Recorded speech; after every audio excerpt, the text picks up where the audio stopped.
Hi, so I'm Luke, and me, JC, and Vincent, we developed Eco Village, and we're doing it in the area of MSU. It's specifically like right on campus, and we have the goals of providing fresh food to students. We want to reduce transportation costs and energy used for vehicles that are, transporting the food to the campus. We also want to provide jobs to the kids who are living at campus. And not only will it provide jobs, but it will also provide learning experiences because we we plan to have our village be worked by the people who go to the campus or the students that are attending. So we'll kill two birds with one stone that, the students they'll be able to do work and, help with the village.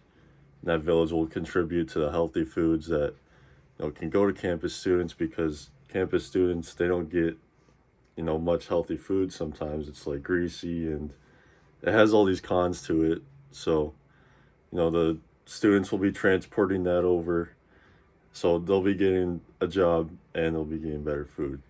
So our goal is just to help them, help the environment as well. Like I said, like it takes a lot of energy to like transmit or transit foods with like trucks or whatever it may be to like just get it across areas, especially on a large campus. So we believe if it's like right there, it'll reduce that. So here's a map of what our eco village would look like.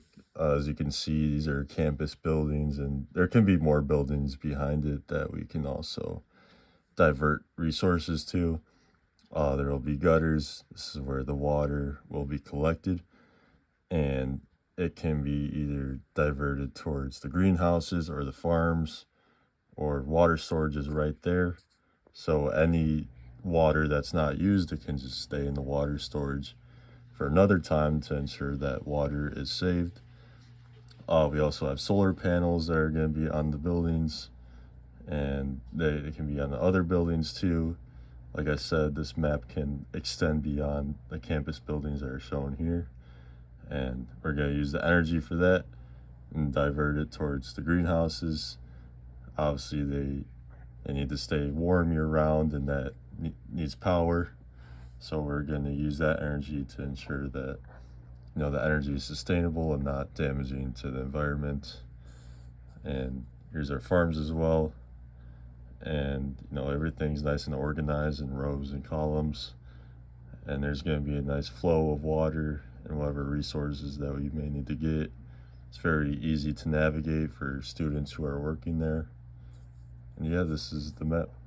As far as the land goes, we're just gonna, portion it where there's, room for crops. It's just gonna be standard farmland, but we also want to dedicate other areas to like renewable energy sources such as solar panels and other, renewable energy sources.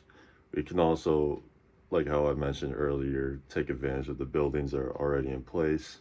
If there's like nothing going on the roof, we can have solar energy there and maybe just, you know, uh, transmit it over to the farmland. Uh, we're also gonna have areas to store all the water. Our goal is to like not waste like a single drop of water that's collected in those gutters or wherever we may collect it. And if the crops don't need it for a certain day, we're just gonna, store it up for when we actually do need it. So we're not wasting water.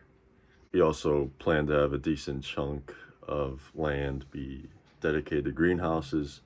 This way, our eco village can be year round because obviously there's still students that need food in the winter, and they'll also still have learning experiences in the winter too if we keep it going.